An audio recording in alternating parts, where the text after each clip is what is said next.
কলিজা ভাঙ্গা মোহাব্বত, এইটা যদি ছোট ভাইরা বুঝতো কোনদিন বড় ভাইয়ের সাথে বেয়াদবি করত না। অনেক ফ্যামিলিতে বড় ভাই লেখাপড়া করতে পারে না, ছোট ভাইরা অনেক লেখাপড়ার সুযোগ পায়। কারণ দেখা যায় বাবা মা বুড়া হয়ে গেছে, এখন যদি বড় ভাই লেখাপড়া করে কামাই রুজি করার কেউ নাই। বড় ভাই কয় না বাবা তুমি কষ্ট করিও না, আমি কামাই রুজি করি, লেখাপড়া বেশি করা লাগবে না, আমার ছোট ভাই রে পড়াই। এইবার বড় ভাই কামাই কইরা বাবারে খাওয়ায় মায়েরে খাওয়ায়, ছোট ভাই লেখাপড়ার খরচ দেয়। কিন্তু নিমখারাম ছোট ভাই লেখাপড়া কইরা চাকরি নিয়া টাকা পয়সা নিয়ে কত ঈদের আনন্দে বাড়ি যায়, মার্কেট করে, বড় ভাইয়ের খোঁজ নেয় না। কারণ আমি বড় ভাই সহ্য করতে পারি না ছোট ভাইয়ের কষ্ট। যত দ্বন্দ্বই থাকুক না কেন রে বাবা, ছোট ভাই বড় ভাইয়ের খবর নেয় না, জিগায় না। কিন্তু যদি বড় ভাই হঠাৎ রাত্রে কাঁচা ঘুমের মধ্যে কেউ টেলিফোন করে তোমার ভাইরে চৌরাস্তা আটকাইছে, বড় ভাই ঘুম বাদ দিয়া বন্ধুরে একটা দৌড় দেয়। বড় ভাই গিয়া হাত পাড়ায় খবরদার আমার ছোট ভাইরে মারিস না, মারলে তোরা আমাকে মার, আমার ছোট ভাইরে আঘাত করবি না, আমাকে মার, আমার ছোট ভাইরে আমি মানুষ বানাইতে কষ্ট কম করি নাই। যতই দ্বন্দ্ব থাক তবে আমার চোখের সামনে আমার ভাইরে আঘাত করবি মেনে নিতে পারবো না। ওখান থেকে ইউসুফের বিক্রি করা হলো, মিশরে পাঠায় দিল। ইউসুফ নবী চোখের পানি ছেড়ে কাঁদে, ওই বাবারে বাবা বলিয়া ডাকতে তো আর পারলাম না। আমার মিশরের বাজারে বিক্রি করার পর গোলাম বানায় দেওয়া হলো। এক পর্যায়ে জুলেখার অভিযোগে আমার জেলখানায় নেওয়া হলো। ওই জেলখানার থেকে আমার কেউ নাই, আমার বিরুদ্ধে অপবাদ দেওয়া হলো। জুলেখা আমার বিরুদ্ধে তার স্বামী আজিজে মিশরের কাছে অভিযোগ দিয়েছে। ও এলাকার মুসলমান, ইউসুফ নবী চোখের পানি ছেড়ে কয় এই যুবক, ওই সময় জুলেখার স্বামী আমাকে বলছিল তুমি সত্যবাদী, তার সাক্ষী কি? ওই সময় একটা মহিলা কোলের মধ্যে বাচ্চা নিয়ে যাইতেছিল, আমার মাওলা আমার কলবের মধ্যে এরকা করে দিয়েছিলেন। আমি সাথে সাথে বাচ্চাটাকে ইশারা করলাম, আমি ইউসুফ সত্যবাদী না মিথ্যাবাদী বাচ্চাটা নির্ণয় করবে। ওই বাচ্চা মায়ের কোলে থাকার পর বাচ্চা নির্ণয় করে দিল, একটা স্কেল দিয়ে দিল। বাচ্চা ডাইরেক্ট বলে না ইউসুফ ভালো, মহিলা জুলেখা খারাপ, এইটা ডাইরেক্ট বললে বাচ্চা সন্দেহ করতে পারে। ওই বাচ্চাটা একটা স্কেল দিয়ে দিল, ইউসুফ নবীর গায়ের জামা, এই স্কেলটা দিয়ে মাপ দাও, পেছনে যদি জামাটা ছেঁড়া থাকে তো মনে করবা জুলেখা দোষী, ইউসুফের জামা সামনে দিয়ে যদি ছেঁড়া থাকে তো ইউসুফ দোষী। স্কেলটা দেওয়ার পত্র ওই বাদশা টাকায় দেখে পেছন দিক দিয়ে জামা অংশ ছেঁড়া। জুলেখার এই অপমানজনক মিথ্যা অপবাদ জুলেখার স্বামী ধরে ফেলল। এইবার ইউসুফ নবী বলেন, ও দুনিয়ার মানুষেরা, এই যুবকটারে আমি এত পরিমাণ দিলাম, কারণটা কি? এই তো সেই যুবক ওই মায়ের কোলে আমার পক্ষে সত্য সাক্ষী দিছিল। ওই দিন আমার প্রতি পবিত্রতার বর্ণনা করেছে, ওই দিনের সেই বাচ্চা আজকের এই যুবক। ইউসুফ নবী জানায় দিলেন, ও দুনিয়ার মানুষ দেখো, ওই বাচ্চাটার সেই সময়ের মোহাব্বত আমার সাথে থাকার কারণে আজকে সে পার হয়ে গেল। কোনো মাপ নাই, খানার কোনো মাপজোব নাই। আল্লাহ কয় বান্দা নজর কর, কসাসুল আউয়ালিন মাওয়াইজুল আখিরিন, অতীতের ইতিহাস পরবর্তীদের জন্য উপদেশ। ইউসুফ নবীর সাথে সেই সময়ের মোহাব্বতের কারণে এখন তার প্রয়োজন মিটে গেল মাপ ছাড়া। ও ও দুনিয়ার মানুষ, দুনিয়াতে থাকিয়া মাকে দাও, বাবাকে দাও, মায়া মোহাব্বত স্ত্রী পরিবারের দাও, কিন্তু আসল মোহাব্বত আমি মাওলার মধ্যে যদি সীমাবদ্ধ রাখতে পারো, ইউসুফের মোহাব্বতে যদি সময় মতো মাপসারা খানা পায়, আমি মাওলার অন্তরে তো মায়া 99 গুণ বেশি। ও বান্দা, তুমি দুনিয়াতে থাকিয়া যদি আমার মোহাব্বত নিয়ে কবরের মৌতের বিছানায় শুয়ে যাইতে পারো, আমি আল্লাহ তোমার কবর জান্নাত বানায় দিব। হাশরের ময়দানে আমি আল্লাহ তোমাকে বিনা হিসাবে জান্নাতে পাঠায় দিব। এর নবীর উম্মতের দল, অহংকারী অন্তর থেকে ছেড়ে দাও। হযরত আলী বলেন, এলেম পাইয়া খুশি, টাকা পেয়ে খুশি না। তার কারণ এলেমওয়ালা টাকাওয়ালার টাকা আজ আছে, কাল থাকবে না। এলেমওয়ালার এলেম বিদায় হবে না। 2 নাম্বার কারণ, টাকাওয়ালার যত টাকা বাড়ে তত দুশ্মন বাড়ে, এলেমওয়ালার যত এলেম বাড়ে তত বন্ধু বাড়ে। কথা ঠিক নেই? টাকাওয়ালার যত টাকা বাড়ে দুশ্মন বাড়ে, এলেমওয়ালার যত এলেম বাড়ে বন্ধু বাড়ে। 3 নাম্বার কারণ, টাকাওয়ালার যত বয়স বাড়ে তত সকলের ঘৃণা বেড়ে যায়, আর এলেমওয়ালার যত বয়স বাড়ে সবার মোহাব্বত বাড়ে। টাকাওয়ালা বুড়া হয়ে গেছে, স্ত্রী কয় মরে না কেন, সন্তানেরা কয় মরে যাওয়া ভালো। আরে এলেমওয়ালা যত বুড়া হয়ে যায়, বড় বড় আলেমরা লাইনে দাঁড়ায়, হুজুরে একটু জুতা যদি হাতে নিতে পারতাম বরকত হতো। এটা এলেমের বরকত। এই মজলিসটাও তো সে এলেমের মজলিস, এই জন্য এত দাম। খানা নাই, ঘুম নাই, এরপর মানুষ ঠান্ডার ভিতরে দুর্বল বিছানায় বসে আছে, একমাত্র এলেমের মোহাব্বত আর বরকত। আল্লাহ কষ্টকে নাজাতের জরিয়া বানায় দেন, হেদায়েতের জরিয়া বানায় দেন। ওরে যুবক, আল্লাহ তাআলা বলেন, আলিফ লাম মিম যালিকাল কিতাবু লা রাইবা ফি। এটা এমন একটা কিতাব যার মধ্যে কোনো ভুল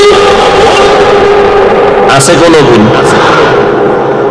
ওই আলেম কেন বলল কোরআনে জাল আছে?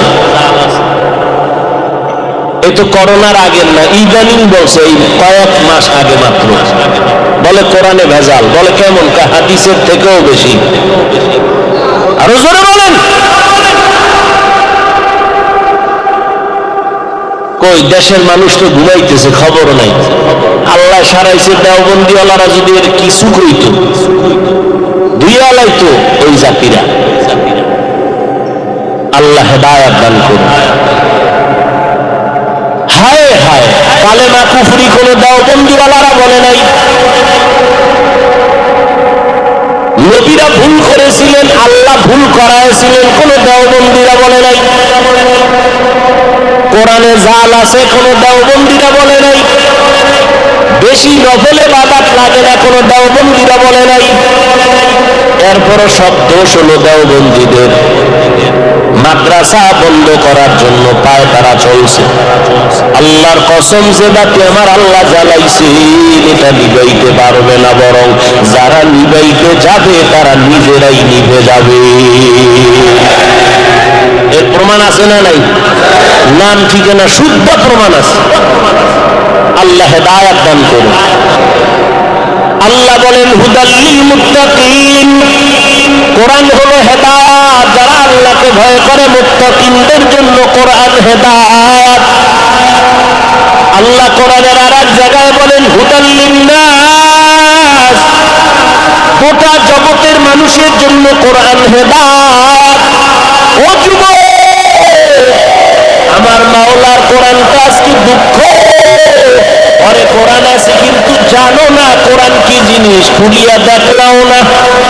আমার মাওলার কোরআনটা সিনায় লাগাও, সিনা ঠান্ডা হয়ে যাবে।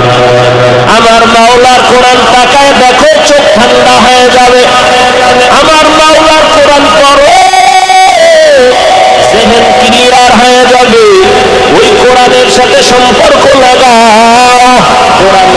কোরআনের সাথে সম্পর্ক তৈরি করে নাও। এরে নবীর আশিকের দল, ওই কোরআনের তালিম চলছে কোথায়? আজ মাদ্রাসাগুলোর ভেতরে।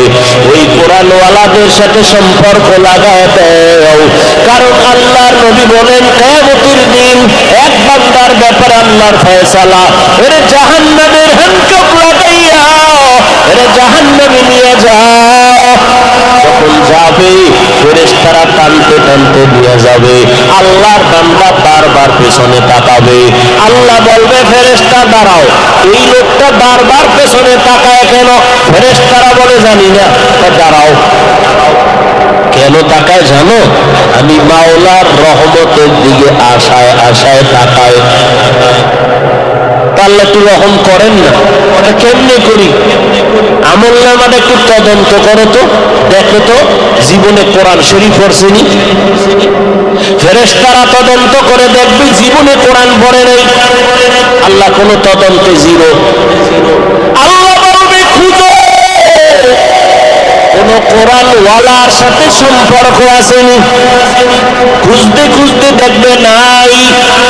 এবার আবার আল্লাহ শেষ বলবে, দেখ এই বান্দার এমন কোন বন্ধু আসেনি যার সাথে কোরআনওয়ালার সম্পর্ক। হঠাৎ খুঁজে দেখবে, হ্যাঁ এই বান্দার একটা বন্ধু আছে কোরআনওয়ালার সাথে সম্পর্ক। আল্লাহ বলবে, এর বরকতে আমি জান্নাত দিয়ে দিলাম। এরে আল্লাহর বান্দারা, হিন্দুদের ধর্ম আলাদা, আদর্শ আলাদা, বৌদ্ধদের ধর্ম আলাদা, আদর্শ আলাদা, খ্রিস্টানদের ধর্ম আলাদা, আদর্শ আলাদা। আমাদের ধর্ম কি আলাদা না এক? আমাদের তোমার ধর্ম ইসলাম, তোমার আমার ধর্ম এক। আল্লাহ এক, কাবা এক, কোরআন এক, হাদিস এক। তোমার আমার আদর্শ তো এক হবে। তোমার পোশাক কেন আলাদা? আমার পোশাক কেন আলাদা? যুবকেরা বলো, বাবা যদি বলো তোমার পোশাকটাই সঠিক, দলিল দাও, আমরাও তোমার মতো পোশাক পরি। আর যদি বলো না হাফিজ ভাই আপনাদের পোশাকটাই আসল পোশাক, মদিনার পোশাক, তাহলে পা দুটা আগায় দেও, আমি তোমার পায়ে হাত রেখে বলবো এখনো সময় আছে, তওবা করে মদিনার পোশাকটা শরীরে লাগাও। মরার পরে কাফন পুরাটা ভরলে লাভ হইব কি? বোরখা আজরাইল আইসা যেন দেখে তোমার শরীরে মদিনার পোশাক। ওরে আল্লাহর বান্দা, হুজুরদের কথা আজকে তুমি যতই অবিশ্বাস করো, আমার মাওলার কোরআনটা কি অবিশ্বাস করো না? ওই কোরআন সত্য। গুনাহগারেরা জাহান্নামে যাবে, নেক আমলওয়ালারা জান্নাতে যাবে। ইন্নাল আবরারা লাফি নাঈম ওয়া ইন্নাল ফুজ্জারা লাফি জাহিম। নেক আমলওয়ালারা জান্নাতের পথিক, গুনাহ যারা করবে তারা জাহান্নামের পথিক। আল্লাহ কোরআন দিয়েছেন হেদায়েতের জন্য। কোন হেদায়েত? এগুলো নিয়ে বিস্তারিত কথা বলার সুযোগ আর হলো না রে বাবা। আল্লাহর কাছে তওবা করো। সব বয়ান সারা রাত করি, সব বয়ানের মাকসাদ হলো হেদায়েত। আজকে সারা রাত বয়ান শুনবো, ফজরের নামাজ পড়বা না, কোনো লাভ হবে না। আর অল্প বয়ান হবে, মানুষ বাসায় গিয়া নামাজ পড়বে, বয়ানটা সফলতার দরজায় চলে যাবে। এই জন্য আগের আল্লাহওয়ালারা বয়ান করতে চাইতেন না, ওইটা বসায় দিলে 20 মিনিটের বেশি কথা বলতেন না। আর এমন বয়ান দিতেন 20 মিনিটে নিজেও কানতেন, উম্মতেরাও কান্না করিয়া তওবা করে ঘরে যাইতে।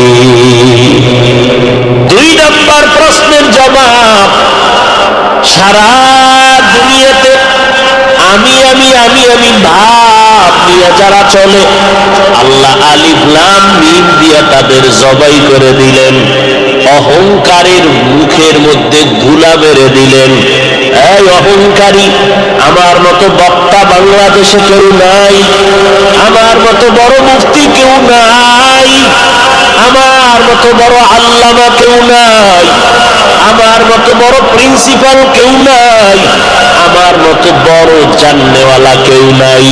আল্লাহ কয় কোরআন শরীফের মধ্যে, তুই যখন ঢুকবি এতই জানো, এত জানো, এত তোমার এলেমের গরম, এত তোমার জানার গরম।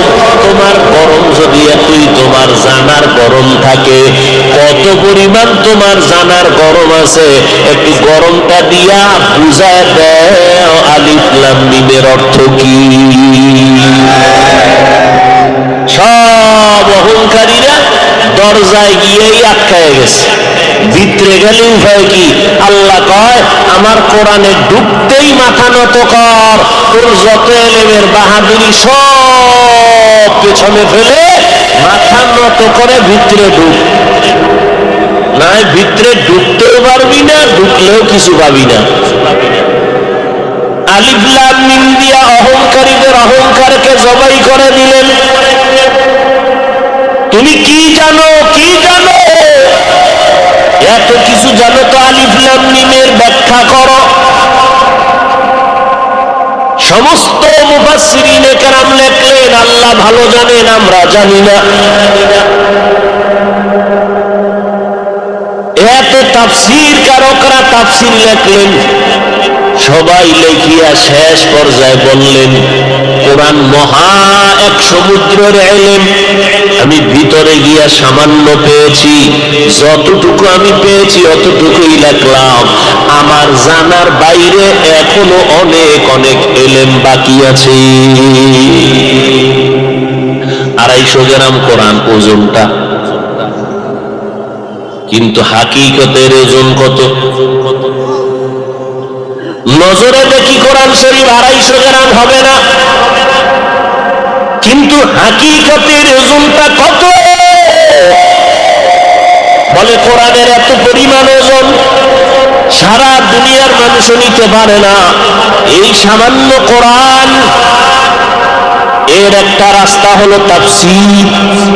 ওই লাইনে এত পরিমাণ তাফসীর লেখা হয়েছে, কেউ যদি অধ্যয়ন করে কিয়ামত পর্যন্ত শেষ করতে পারবে না। এই কোরআনের আর একটা রাস্তার নাম ফিকহ। মুফতি সাহেবরা গবেষণা করেন, এই লাইনে যেই পরিমাণ গবেষণামূলক কিতাব লেখা হয়েছে, 1000 বছর যদি এগুলো অধ্যয়ন করে বসে বসে হায়াত শেষ হবে, কিনারায় যেতে পারবে না। এটা এক মহা সমুদ্র ইলমের নাম। এই কোরআনের আর একটা রাস্তা হলো আরবি গ্রামার, ইলমে নাহবু। এই লাইনে যেই পরিমাণ কিতাব, দৌড়াইতে থাকবা মেধা দিয়া, কিনারায় যেতে পারবে না, হায়াত শেষ। কোরআনের আর একটা রাস্তা আছে দর্শন, মান্তেকের লাইন। এই বিষয়ে যেই পরিমাণ কিতাব লেখা হয়েছে, দার্শনিকগণ লিখেছেন, 1000 বছর তুমি দৌড়াও মেধা দিয়া, কিনারায় যেতে পারবা না। এই দার্শনিকদের মধ্যে জগৎ বিখ্যাত একজন দার্শনিক ইমাম গজালি রহমাতুল্লাহ আলাইহি। এই সব ইলমের মূল গোডাউন আমার নবী। কে? আপনার আমার মায়ার নবী বলেন আল্লাহ আমারে কি পরিমাণ ইলম দান করেছেন। উতিতু ইলমাল আউয়ালিন আল আখিরিন, আউয়াল আখিরের ইলম আল্লাহ আমারে দিয়ে দিলেন। আদম নবী থেকে ঈসা নবী পর্যন্ত সব ইলম আমি আল্লাহ মুহাম্মদের দান করেছেন। আল্লাহ কয় নবী কি পরিমাণ দিলাম? আপনি মনে করেন অনেক অনেক দিলাম, আমি মাওলা জানি কি পরিমাণ আপনাকে দিয়েছি। একজনে আমার কাছে কয় ভাইজান আমারে 2000 টাকা দেন। আমার পকেটে টাকার বান্ডিল আছে 5 লাখ টাকা, আমি সেখান থেকে দিলাম 5000। লোকটা খুশি না বেজার? কম পাইছে না বেশি? চিল্লায় কয় অনেক পেয়েছি, অনেক। আমি জানি তোমার কি পরিমাণ আমি দিয়েছি, আমার পকেটের টাকার তুলনায় তোমারে সামান্য দিয়েছি। আল্লাহ কয় নবী দুনিয়ার লাইনে আপনি দেখেন অনেক কিছু পেয়েছেন, আমি মাওলার কুদরতের ইলম থেকে আমি সামান্য দিলাম। মা উতিতুম মিনাল ইলমি ইল্লা কলিলা, আমি আপনাকে সামান্যতম ইলম দান করেছি, বাকি ইলম আমার কুদরতের কাছে জমা রেখেছি। এই ইলম আমি মাঝে মাঝে আমার কলিজার বান্দাদেরকে দান করব, মাঝে মাঝে আমি ইলমের দরজা দিয়া আমি আমার আদরের বান্দার সিনার মধ্যে ইলমের নূর ঢুকায় দিব। আল্লাহ পাকের নবীকে আল্লাহ শিখায় দেয়, এই জন্য সবসময় আমার কাছে ইলম চাইবেন আর বলবেন রব্বি জিদনি ইলমা, রব্বি জিদনি ইলমা, রব্বি জিদনি ইলমা। রব আমার ইলম বাড়ায় দাও। 10 বছর বয়স পয়গম্বরের সাহাবী এবং জামাতা চাচাতো ভাই হযরত আলী 10 বছরে নবীর হাতে কালেমার দাওয়াত কবুল করেছেন। হযরত আলীর জন্য নবী কলিজা দিয়া দোয়া করলেন, আমার আল্লাহ আলীকে ইলমের দরজা দিয়া ইলমের নূর সিনায় দান করলেন। কেমন ইলম আল্লাহ দান করেছেন?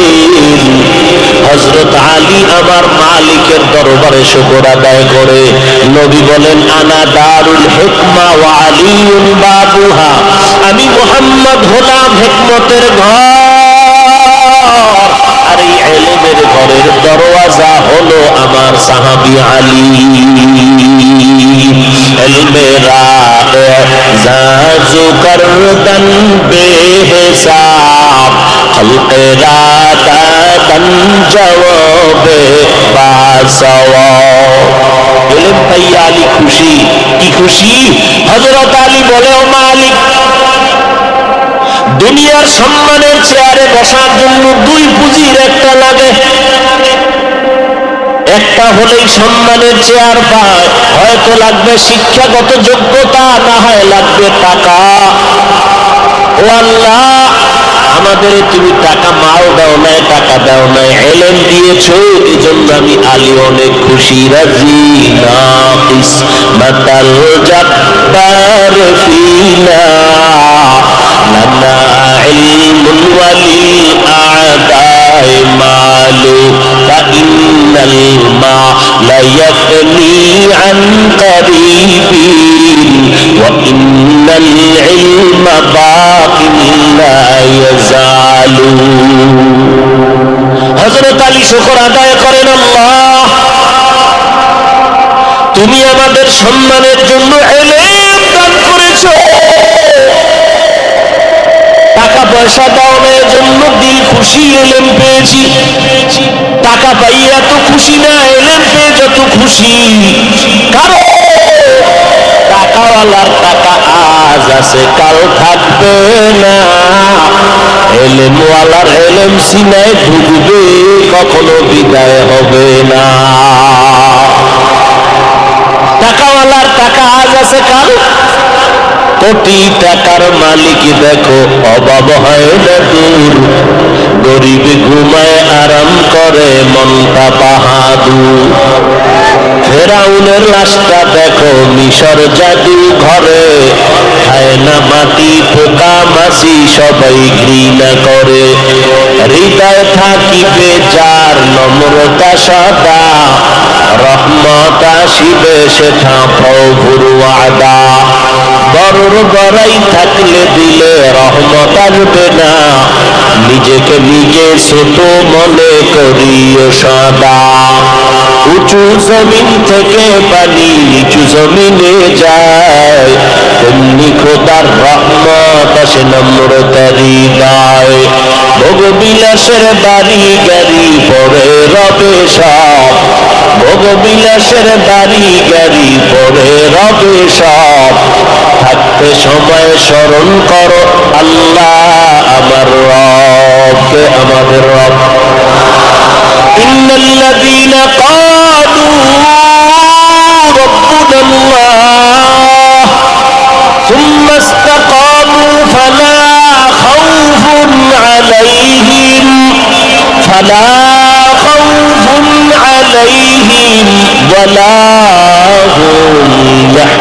ইয়াহজানুন।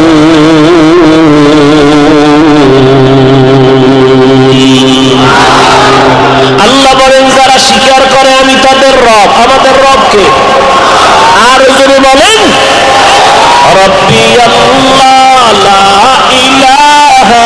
غيره ونبيه محمد مصطفاه ديني الإسلام دين موقه أرجو كفرنا عفوا عنده আমার রবকে যারা আমার রব বলিয়া স্বীকার করবা দুনিয়ায় কোনো পেরেশানি নাই আখিরাতেও কোনো ভয় নাই আমি আল্লাহ আমার কুদরতের জিম্মায় তোমাকে বিনা হিসাবে জান্নাতে পৌঁছাইয়া দিব আল্লাহকে রব বলে মানো রে বাবা হযরত আলী বলেন আমরা ইলম পেয়ে খুশি টাকা পেয়ে খুশি না তার এক কারণ টাকাওয়ালার টাকা আজ আছে কাল থাকবে না ইলমওয়ালার ইলম সিনায় ঢুকবে কখনো বিদায় হবে তবে ছাত্র যারা তাদেরকে একটু বলে রাখবো ইলম কখনো সিনায় ঢুকলে বিদায় হয় না হয় না হয় না এটাই বাস্তব তবে সাবধান মাঝে মাঝে ইলমটাও সিনার থেকে বিদায় হয়ে যায় মাঝে মাঝে ইলমটাও বিদায় হয় মাঝে মাঝে কখন যদি ইলমের সাথে কেউ বেয়াদবি করে অথবা ইলম ওয়ালাদের সাথে কেউ বেয়াদবি করে তখন সিনার থেকে ইলম চলে যাবে ইলমের সাথে বেয়াদবি অথবা ইলম ওয়ালাদের সাথে বেয়াদবি যাদের সিনায় ইলম আছে তারা আলেম যাদের সিনায় কি আছে কোরআন হাদিসের ইলম আছে তারা আলেম আলেমের বহু বচন উলামা উলামা দুই দল বাংলাদেশে কিন্তু উলামা বহু দল প্রত্যেকটা রাজনৈতিক দলে একদল উলামা কথা হয় না হাকিকতে উলামা দুই দল একদল হক আর একদল ভণ্ড قال النبي صلى الله عليه وآله وسلم ألا إن شر الشر شرار العلماء وإن خير الخير خيار العلماء পয়গম্বর বলেন উলামা দুই দল একদল হক আর একদল বাতিল একদল উলামা এত খারাপ এদের থেকে খারাপ জমিনে আর কেউ হবে না আবার উলামাদের মধ্যে একদল ভালো এদের মতো ভালো জমিনে কেউ হবে না নবী খারাপ কেন বললেন উলামায়ে কেরামের একটা দলকে একটা কারণ হলো কি জানি কয় না ভাত নষ্ট হলেও খাওয়ার রাস্তা আছে না নেই কথা কন না কেন বিরিয়ানি যদি নষ্ট হয় খাওয়ার পথ আসেনি নাই আলেম যদি খারাপ হয় এটার আর লাইন ভালো করার রাস্তা নাই কেমনে বুঝলাম লক্ষ লক্ষ গাঁজাখোর জুয়া খেলনেওয়ালারা ইসলামের ক্ষতি যেই পরিমাণ করতে না পারবে মাত্র একজন টুপিওয়ালা ভণ্ডের দ্বারা ইসলামের ক্ষতি আরো বেশি হয়ে যাবে হচ্ছে না কথা বলেন না কেন এটা হইতে আরো কয়েক বছর পর বাকি আছে সোনার বাংলা হচ্ছে টের পাই না খবর নাই কারণ 24 ঘন্টা মোবাইল নিয়ে মোরাকাবায় থাকো রে যুবক কিন্তু মোবাইলের হাকিকত সম্পর্কে তোমার ধারণা নাই এই জমিনের মধ্যে দাঁড়ায় কিছু উলামা বলতেছে কোরআনের ভেতরে ভেজাল আবার বলে কালেমা লা ইলাহা ইল্লাল্লাহ মুহাম্মাদুর রাসূলুল্লাহ কালেমা পড়া বন্ধ করে দাও এটা কুফরি কালেমা নাউজুবিল্লাহ একটু আসতে বলেন কারণ আপনার হুজুরে বললে তোমার বক্তা সাহেব যদি বলে তো নাউজুবিল্লাহ একটু চিন্তা করে বলা উচিত তবে রেজাল্ট শুনে নাও কোরআনে জাল আছে কালেমা কুফরি বলার কারণে তোমার বক্তা যেমন বেঈমান তুমি ভক্ত হইয়া যদি চুপ থাকিয়া প্রতিবাদ না করো তুমি চুপ থাকার কারণেও তুমি বেঈমান আল্লাহ হেদায়েত দান করুন যুবকেরা আল্লাহকে সাক্ষী রেখে বল, কোরআনে ভেজাল আছে, কথা মানো। কালেমা কুফরি মানো। যেই বক্তা বলেছে নবীরা ভুল করেছেন, বক্তা বলেছে, আওয়ামী লীগরা বলে নাই, বিএনপিরা বলে নাই, একজন মাওলানা, আমার মতো লঙ্গি ভরা মোল্লানা, বড় টাইটেলওয়ালা বক্তা মাওলানারা বলে কালেমা কুফরি বন্ধ করো, কোরআনে জাল বন্ধ করো, নবীরা অন্যায় করেছে, আল্লাহ করাইছেন, মানো। তাহলে ইউটিউবে গিয়ে সারা রাত খুঁজবি কে বলেছে, চিহ্নিত করবি। এরা বাংলাদেশে পীরের নামে যারা ভণ্ডামি করে, এই দেশের জাতি ভালো করে তাদেরকে মোটামুটি চিনে যে এরা ভণ্ড। কিন্তু কালেমার বিরুদ্ধে, কোরআনের বিরুদ্ধে, রসুলের বিরুদ্ধে যারা কথা বলে, জাতি এদেরকে এখনো চিনে না যে এরা ভণ্ড। এদেরকে চিহ্নিত করো। এরা শুধু ভণ্ড নয়, এরা ইসলামের ব্যানারওয়ালা নিকৃষ্ট ভণ্ড। এই সমস্ত আলেমকে যারা ভণ্ড বলে না, এরাও ভণ্ড। এখন বলবা গীবত করছি, এই বলবা তুমি গীবত করা হারাম জানো, আমরা হুজুরেরা জানি না, তোমাদের থেকে একটু কম জানি, এই তো না? না বেশি? কি বেশি জানি? তুমি জানো গীবত করা হারাম, ওলামায়ে কেরাম বেশি জানে, চার কারণে গীবত করা ওয়াজিব, না করলে গুনাহ হবে। এর মধ্যে কারণ, কেউ যদি ইসলামের ব্যানার বানাইয়া মানুষের ঈমান আমল চুরি করে, আহলে হক আলেমদের দায়িত্ব তাদের নাম ঠিকানা সুদ্ধা জনগণের জানাইয়া সতর্ক করবে। এতে যদি গীবত হয় তাতেও সওয়াব। আল্লাহ বুঝার তৌফিক দান করেন।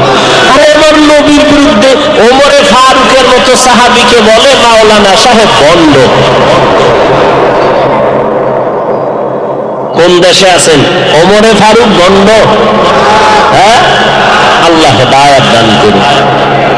সাহাবায়ে কেরামদের বিরুদ্ধে যদি কেউ ইশারা ইঙ্গিতে কথা বলে, এরাও চূড়ান্ত ভণ্ড, ৭২ দল জাহান্নামীদের দলভুক্ত। আল্লাহ হেদায়েত দান করুন। কি রাগ করতেছেন? রাগ করলে এদিকে আও, কপালে একটু লাল কালি দিয়ে লেখি তোমার ঈমান বিদায়। আসো, নবীরে গালি দিবে, প্রতিবাদ করা লাগবে কি লাগবে না? কোরআনের বিরুদ্ধে কথা বললে জবান বন্ধ করে থাকা যাবে? কালেমার বিরুদ্ধে কথা বললে চুপ থাকা যাবে?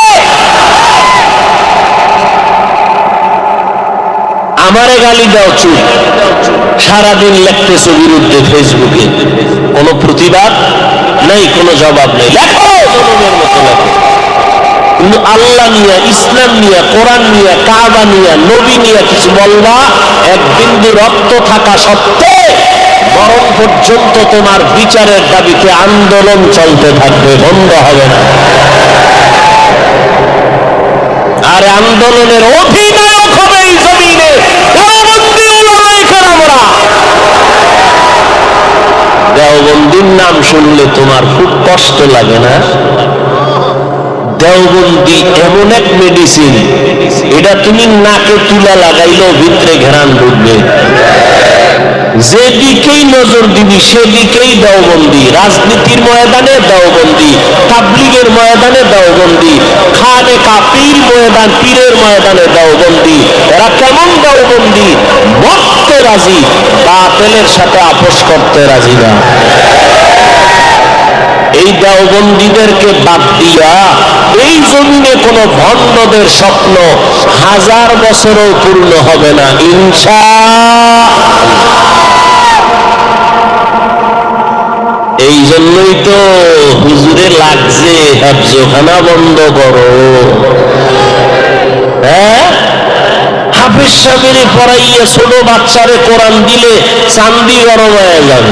আরে 20 বছরের ছেলে কয় হুজুর মাদ্রাসায় পড়বো, কি পড়বা? কয় কোরআনের হাফেজ হবো। কেটা উঠ। কেন?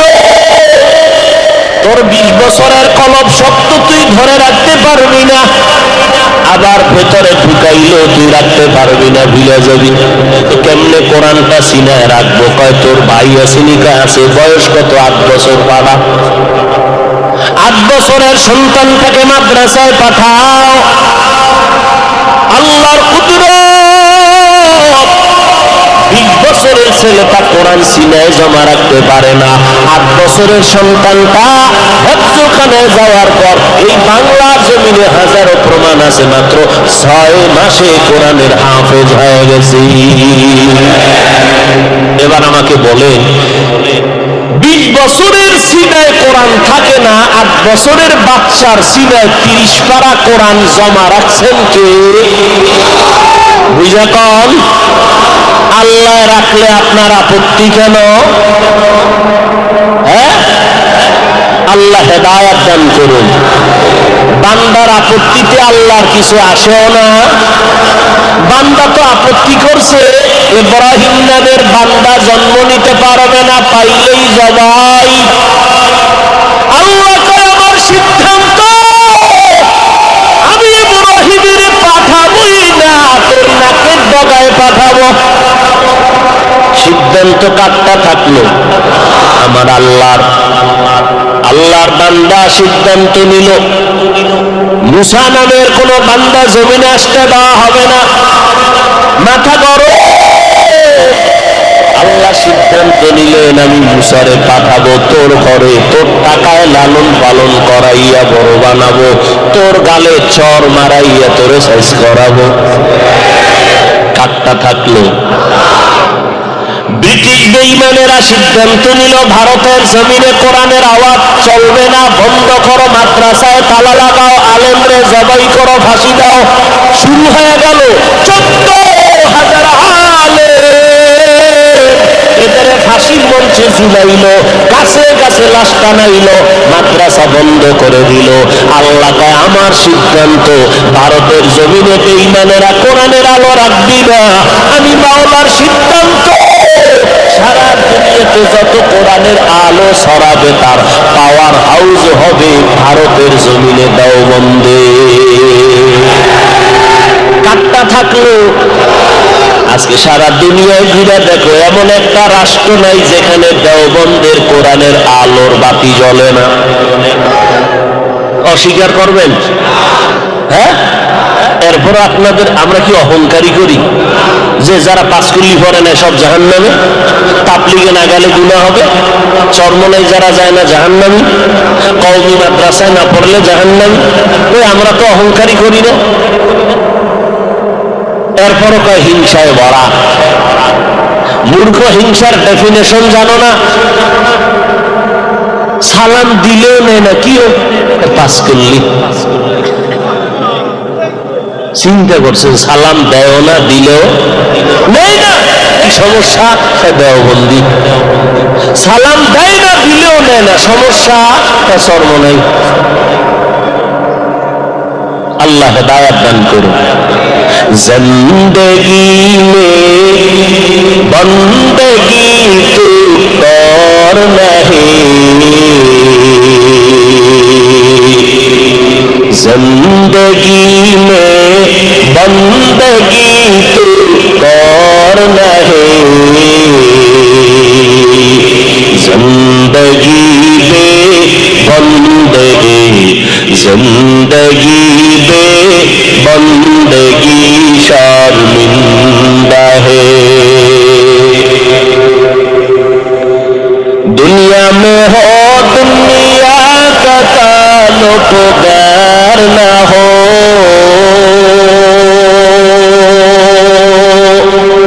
बाजार से गुजर हो खरीदार न हो। दुनिया में हो दुनिया का ताल्लुक गैर न हो, बाजार से गुजर हो खरीदार न हो। ये दुनिया एक मिसल कागज फूल है, दुनिया एक मिसल कागज फूल है, जिंदगी में बंदगी तू और नहीं, जिंदगी में बंदगी तू और नहीं, जिंदगी में बंदगी शर्मिंदा है, जिंदगी में बंदगी शर्मिंदा है, जिंदगी में बंदगी कुन बंदगी, बंदगी में जिंदगी शर्मिंदगी। থাকবেননি না মোনাজাতটা দিয়ে ফেলাবো, না আবার দরজায় তালা মারায় দিবে? আবার থাকবেন, আল্লাহ কবুল করেন। না অনেকে আবার জুতা গুছাইতেছে, গেইট আটকাইলি হয় কি? আল্লাহ বাড়িওয়ালাদের হেদায়েত দান করুন। কত মানুষ দিল খুলিয়া চায় হযুরের নামাজটা গিয়া মসজিদে জামাতে আদায় করব, চোখে পানি ফেলে এসে বলে হুজুর কপাল খারাপ, ভাড়াটিয়ায় বাসায় থাকি, মালিক ফজরে গেট খোলার তালার চাবি দেয় না। আছে না নাই? এর বিল্ডিং এর মেয়াদ 500 বছর। হ্যাঁ, কেমনে বুঝাই? বড় দুঃখ। এই গাজীপুরের ভেতরে অনেক বছর আগে একটা দুর্ঘটনা হয়েছিল রাত্র 1টার সময়। আমি অনেক জায়গায় কথাটা বলেছি। আমার এক পরিচিত মানুষ, এই বাদাম দেখছেননি কারবার, ব্যবসা সবাই চালাইতেছে, জিবা চালায়। 2 ঘন্টা বাদাম না খাইলে মারা যাবেননি? এটা খাওয়ার ভ্যান্ডেল। কিয়ামত আইতেছে। আমরা যাদের সোহবতে এই জায়গায় বইছি, কত লাঠি খেয়েছি, জুতার বাড়ি খেয়েছি, জুতার বাড়ি। কার জুতার বাড়ি খেয়েছি? সন্তান যদি মায়ের জুতা খায়, বাবার জুতার বাড়ি খায়, এটা অপমান না, এটা বরকত। ওই জুতার বাড়ির অ্যাকশনে এখানে বসছি। যারা চেহারা দিয়া শুধু নজর দিলে মানুষের কলমের ভিতরে পরিবর্তন হয়ে যায়, আর যখন বয়ান করতেন পান খাওয়ার চা খাওয়া, ওই মাইকের স্ট্যান্ড দিয়ে বাড়ি জায়গা, ওই বয়ান করত, মানুষ কান্না কইরা ওলি হইয়া এরপরে ঘরে যেত। এখন তো বয়ান ফ্যাশন, স্টাইল স্টাইল হয়ে গেছে। কত কণ্ঠ শুনানো যাবে, হাসানো যাবে। হাসাইতে পারলে জনগণ খুশি, আমিও খুশি। আমার বয়ানটা এমন হতে হবে যে দাওয়াত বেড়ে যায়। আল্লাহ হেদায়েত দান করুন। এই বাসায় যাওয়ার তারা তেমন বেশি রাত আমিও করব না, যেহেতু এমন টাইমে বসছি যখন দোয়া করে যাওয়ার টাইম, এ সময় মাত্র শুরু। হায় হায় হায়, কি কথা বলতেছিলাম? গাজীপুরের দেখছেন নি ভাবলি? গাজীপুরের ভেতরে 14 তলা বিল্ডিং। কই আছে তাও আমি জানি না, পত্রিকায় আসছে ঘটনা। কিন্তু বিল্ডিং এর মালিক আমার খুব মহব্বতের মানুষ। বিভিন্ন জায়গায় যেহেতু অনুদান করত, পরিচয়। হঠাৎ খবর পেয়ে গেলাম রাত্রে 1টায় বিল্ডিং এর 11তম তলায় আগুন লেগেছে। বিল্ডিং টোটাল 14 তলা। রাত 1টার সময় 11তম তলায় আগুন লাগলো। মালিক সুদ্ধা অনেকেই মরে গেল।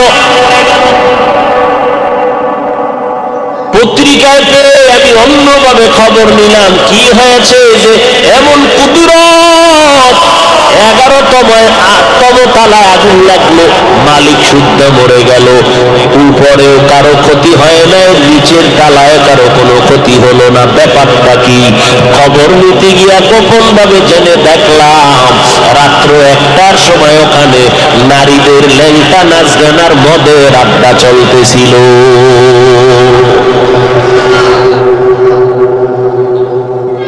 এই জন্য উচিত তো প্রত্যেক বিল্ডিং ওয়ালা এমন একজন ভাড়াটিয়া থাকবে যেই ভাড়াটিয়া আমার মাওলাকে বেজার করবে না, কোরআন পড়বে।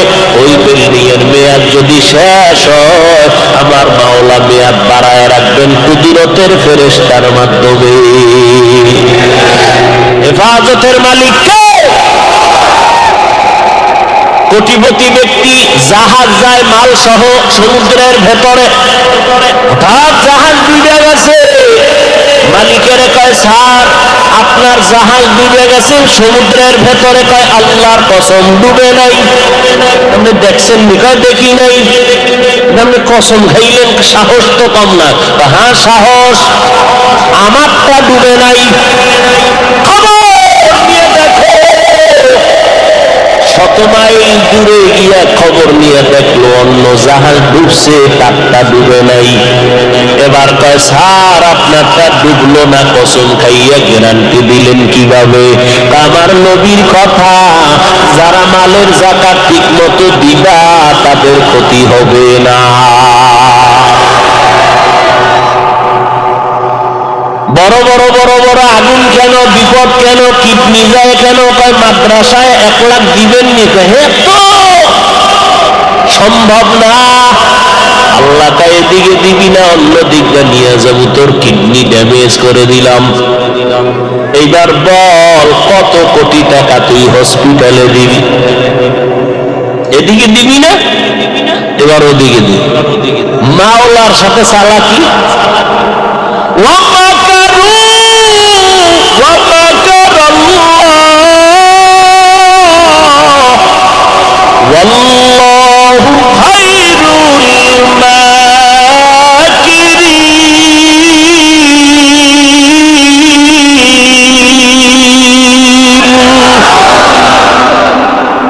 নমরুদদের রেডি হয়ে গেছে, আল্লাহরই বাইরে লোক। আল্লাহরে মারলে ঝামেলা শেষ। একেবারে তীর তীর নিয়ে বাঁশ দিয়ে সিঁড়ি বানাইছে, উপরে গিয়া তীর মারছে, মাহলায়ও লাইনটা খুলে দিছে। একটা প্রাণীর গায়ে লাগছে, রক্ত লাগছে, নিচে একটা দেখ মাইরে লাইছি খোদারে, এই যে রক্ত। সেই নমরুদের আমার আল্লাহ মারলেন ফেরেশতা দিয়া। হ্যাঁ, একটা অসুস্থ মশার সাথে জুতা মোবারক। কত কবিরাজ, কত ডাক্তার, মাথা গরম ঠান্ডা হয় না। হঠাৎ করে জুতার সাথে মাথার মোলাকাত হয়ে গেল, হিমেল হয়ে গেল। নমরুদ কয় জুতার ভিতরে এত বরকত আমি জানি না, বাইন দেবে মাথায়। এত বরকত জুতার ভেতরে জানি নেই। এবার জুতা মাথায় লাগায় ঠান্ডা। কেমন সান কপাল যে জুতা লাগাইলে শান্তি ঠান্ডা হয়। ভাইয়ের আমার কিছু মানুষ আছে না, পানি খাইবেন ডাব দিবেন না, মাথা ঠান্ডা। কি হয় বিড়ি কি আছে না ভাই? হ্যাঁ, বিড়ি টানতেছে, চান্দি ধোঁয়া, চোখ লাল হয়ে গেছে, নাকে দিয়া ধোঁয়া, কানে দিয়া ধোঁয়া, মুখে দিয়া ধোঁয়া, কুয়াশার ভিতরে কিচ্ছু দেখা যায় না, হাম্মুকরে দেখা যায়। আছে না নাই? আল্লাহ হেদায়েত দান করুন। এবার নমরুদ বলে জুতার বাড়ি দিলে মাথা ঠান্ডা। কে দিবে? কয় কর্মচারীরা কো বেতন দিয়ে, ওর কাজই হলো জুতার বাড়ি দেবে, টাকা নিবে। কর্মচারীরা একা কয় রে নমরুদ ডাক দিয়া কয় তুই যত জোরে বাড়ি মারবি বেতন বাড়ায় দেব। কর্মচারী কয়েকদিন ভিড়া ভাটা দিয়ে কয় এই কাম আমার, বাথরুম টাথরুম কি করা লাগবে না? কি করা যায়? তুই বাথরুমে জানা মর, আমার বাড়ি বন্ধ করা যাবে না। তাহলে আর একজন কর্মচারী শিডিউল ভাগ করে জুতার বাড়ি চলবে, এটা দায়নি যাবে। এই রহমত থেকে বঞ্চিত হওয়ার কায়দাই নেই। জুতার বাড়ি বন্ধ করা যাবে না, মাওলার মাইক। হ্যাঁ, আমার মাওলা পাকের মাইক কত কঠিন। টাকা দিবি না মাদ্রাসায়, হঠাৎ দেখবি ঘরে আগুন, দোকানে আগুন, ডাকাতি। নাই নাই নাই নাই নাই, আল্লাহ কাতরে নাই বানায় দিলাম। আবার ওই লাইনে বহু আল্লাহর বান্দা আছে, আমরা তাদের ভালো করে জানি চিনি, কষ্ট করিয়া ব্যবসা করে, অর্থ ও মন অনুযায়ী সাধ্য মতো দান করে, যখনই চায় হুজুর আমি দিলাম 50। এই জন্য দেখা যায় করোনার ভেতরে চাকরিওয়ালার চাকরি নাই, ব্যবসায়ীর ব্যবসা নাই, একটা মাদ্রাসাও বন্ধ হয় নাই। কার কুদরত? আমার মাওলার। ওই মাওলাকে চিনো, ওই মাওলার সাথে সম্পর্ক জোড়ায় দাও, তাহলে তুমি দুনিয়াতেও কামিয়াব, আখিরাতেও কামিয়াব। এই জায়গায় সম্পর্ক যেই পরিমাণ রাখবা, পরকালে সেই পরিমাণ ব্যবহার পাইবা। ইউসুফ নবী অর্থমন্ত্রী হইয়া চেয়ারে বসলেন। কোথায়? আমার বাংলাদেশে। কোন দেশ? মিশর। অর্থমন্ত্রী হইয়া এবার দুর্ভিক্ষ শুরু হয়ে গেল, দেশ বিদেশ থেকে মানুষ আয় রেশন নিতে। ইউসুফ নবী বসে আছেন, কর্মচারীরা খানা দেয়, লাইনে দাঁড়ায় দাঁড়ায় মানুষ ব্যাগ ভরে ভরে মাপ দিয়ে খানা দেয়, নিয়ে যায়। হঠাৎ ইউসুফ নবী তাকায় দেখলেন একটা যুবক, ওর হাতে কোনো ব্যাগ নাই, ও দাঁড়ায় দাঁড়ায় শুধু ইউসুফ নবীর চেহারাটা দেখতেছে। লাইনে দাঁড়ানো একজন একজন আসতেছে, ও কাছে আসতেছে, তবে ওর নজরটা খানার দিকে না, ওর নজর ইউসুফের দিকে। শানি ডাকে বুয়াদ মানন্দ দিদা, শুনি ডাকে বুয়াদ মানন্দ দিদা, তোরা দিদা ও ইউসুফ রা শুনিদা। ইউসুফ রে যে দেখছে আর যে শুনছে সমান নেই, কোনদিন সমান না। যুবকটা লাইনে আসতে আসতে যখন নাম ডাক করলো, তার সিরিয়াল সামনে কেউ নাই। এবার যুবক কিছু নিবানি কয় না, ব্যাগ কই? কয় ব্যাগ নাই। কথা তুমি দাঁড়ায় রয়েছে, এত কষ্ট, আমি একটু ইউসুফ নবীর সাথে কথা বলবো। ইউসুফ নবীরও নজর লাগছে না, লাগে নাই, ও টার্গেটে বেড়ে গেছে। এই কর্মচারী ছাড়ো, অন্য লোকগুলোরা দাও। ইউসুফ নবীর কানের গোড়ায় মুখটা লাগাইয়া কি যেন বললে। হঠাৎ সবাই তাকায় আছে, লাইনের মানুষগুলো খানা নিয়ে দৌড়ায়। এই ছেলেটাকে যে ইউসুফের দ্বারা ডাকাইয়া দেখা আবার কথা বলার সুযোগ পেয়ে গেল। হঠাৎ সবাই নজর করে দেখি ওই যুবকের কথা কানের মধ্যে কি বলছে জানা নাই। ইউসুফের চোখ বেয়ে বেয়ে পানিগুলো পড়া শুরু হয়ে গেল। ডাক দিয়া কয়, কর্মচারীরা আমার এই ভাইজানের কম দিবি না, যা চায় মজার মতো দিয়ে দাও, ব্যাগ দিয়ে দাও, প্যাকেট করে দাও, যত চায় তত দাও, যত চায় তত দাও, মেহমানদারিতে যেন কোনো দুর্বলতা না আসে। আমার আল্লাহ জানায় দিলেন ইউসুফ। মানুষের অন্তরে একটা সন্দেহ হয়ে গেল, লাইনে দাঁড়াইয়া কষ্ট করে খানা নেয়।